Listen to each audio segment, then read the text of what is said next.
sa Mahiwagang Burnay. Mula sa Mahiwagang Burnay. Sa Mahiwagang Burnay.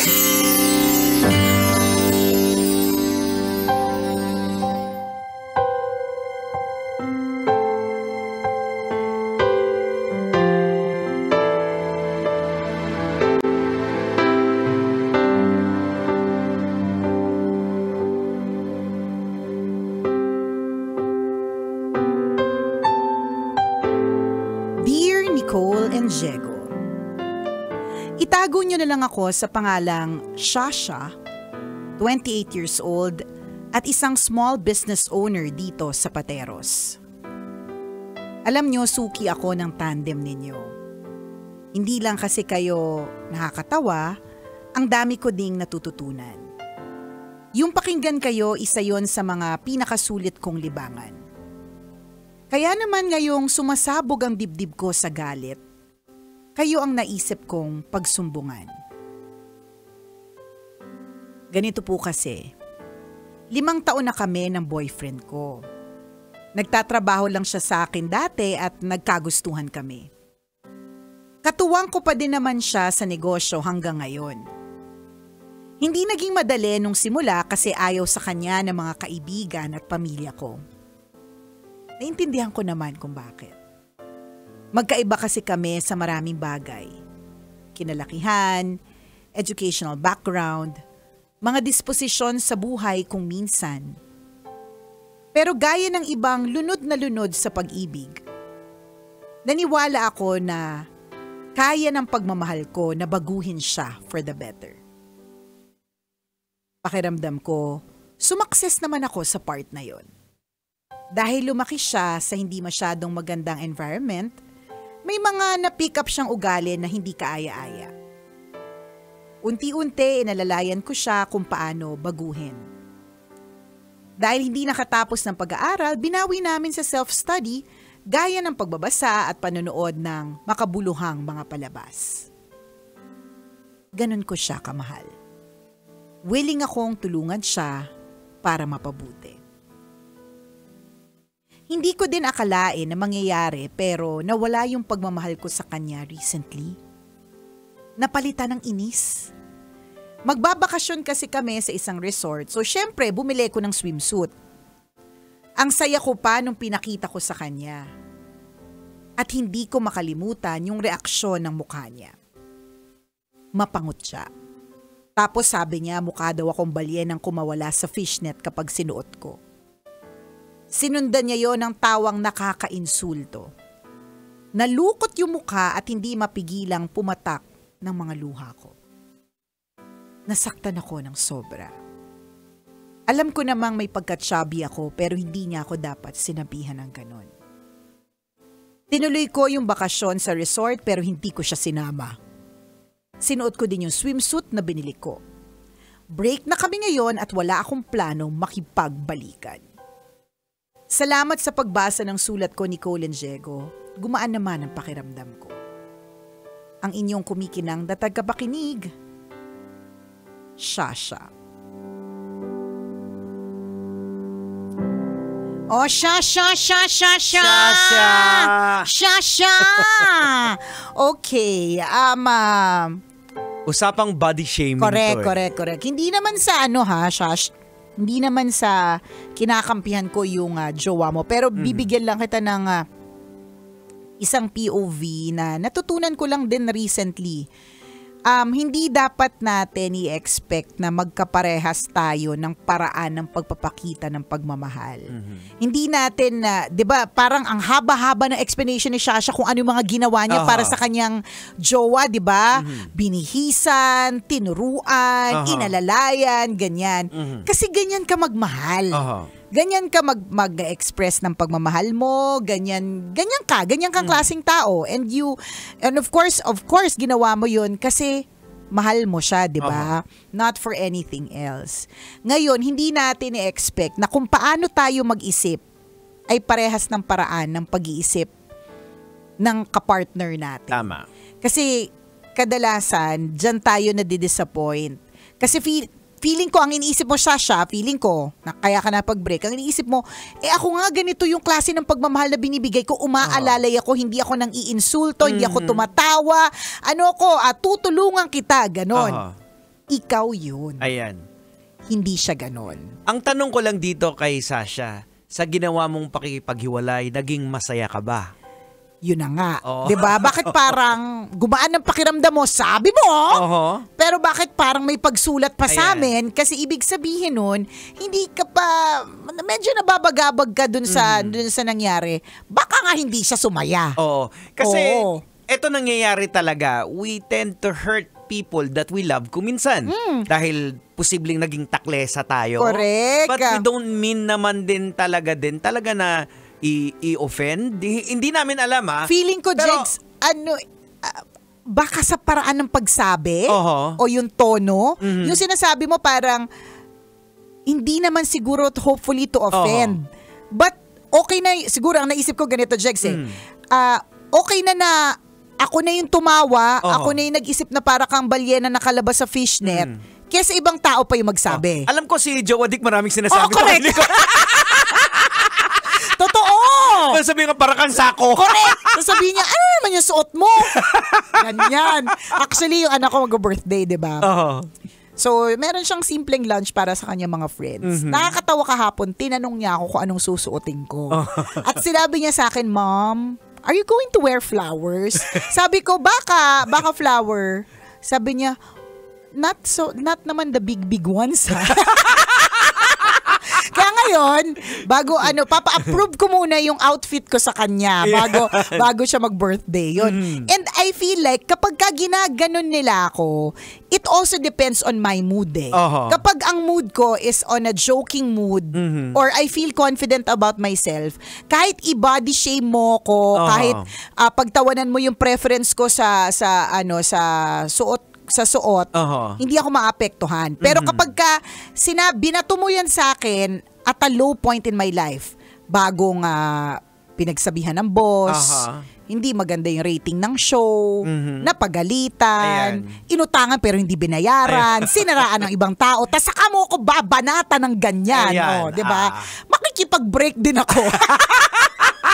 So baka may ganon Kaya nga, if I'm, correct me if I'm wrong, Jegs. Kaya nga ang tanong, sumaya ka ba dyan o eto na naman ba yung temporary na desisyon? Dahil lang sa height ng emotion mo Temporary emotion, pero permanent yung naging desisyon. Nakipag-break. Masaya ka ba? Tama. Valid yung tanong ni Jegs sa ganyan.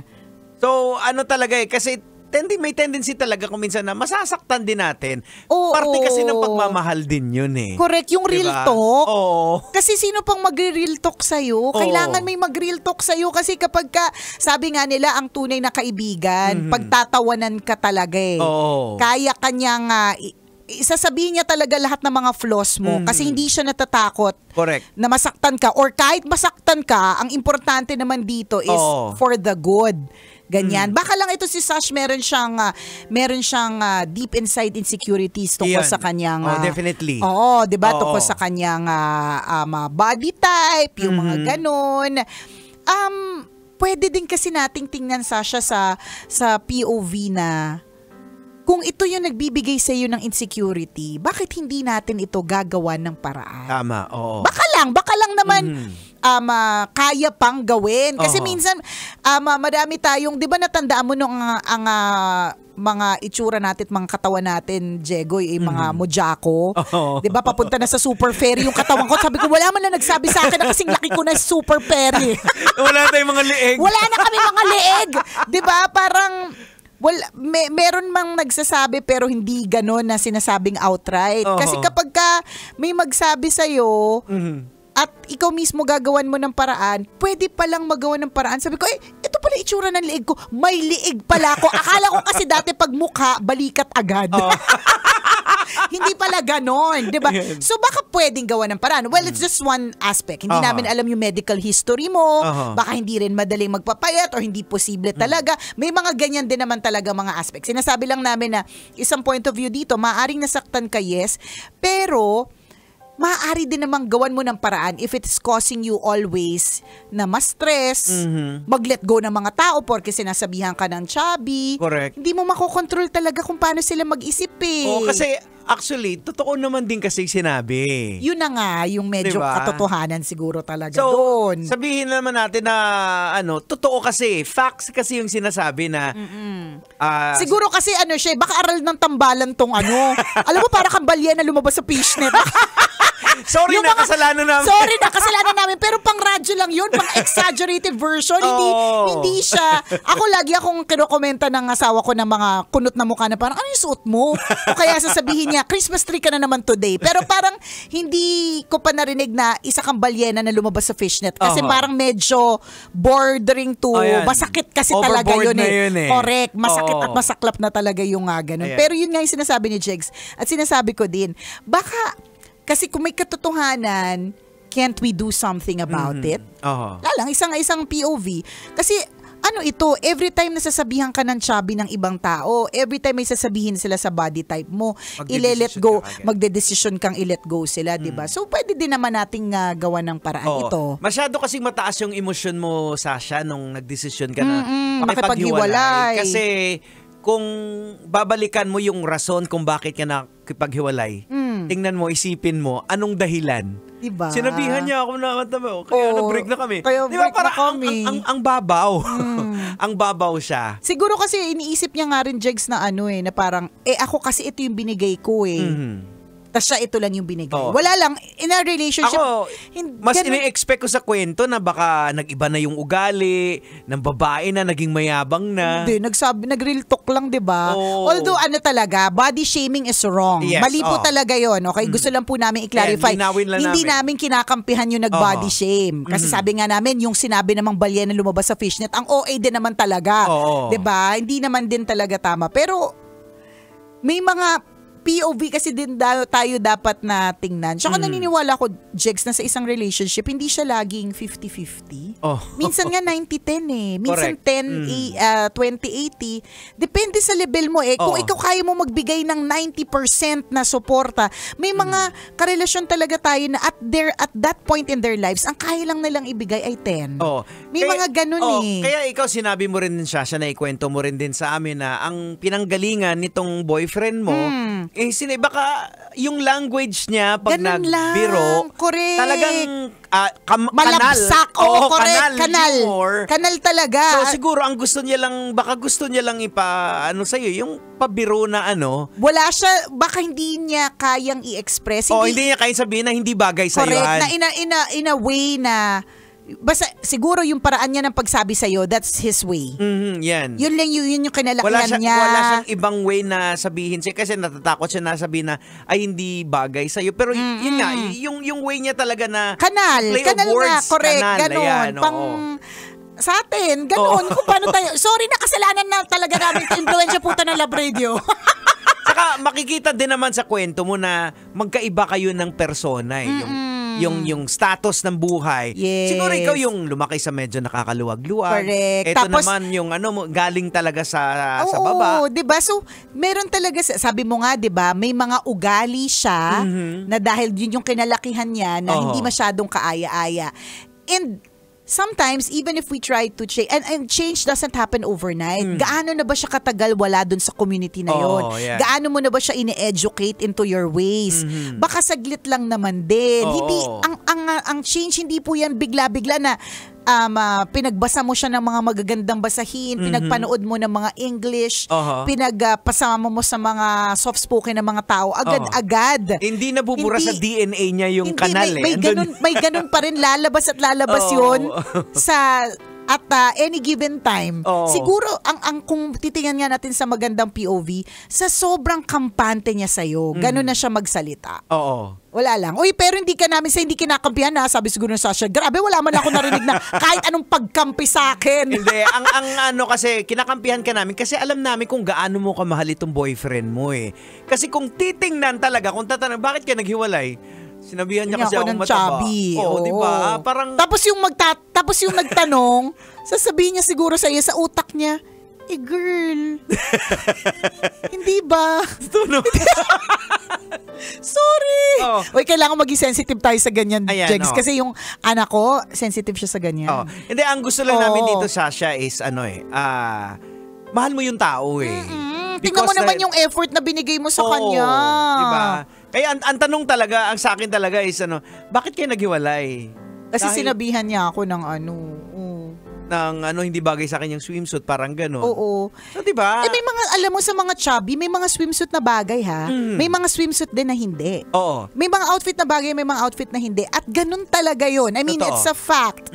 Pero, alam mo, kanya-kanyang din naman level of confidence. Ano ngayon, kung sabihin mo sa akin, confident naman ako. Kaya kaya yun yung sinasabi ko din na, yan din yung pwede mong, you work also on that. Kasi yung susunod na makakarelasyon mo, pag sinabihan ka ulit, break na naman kayo ulit?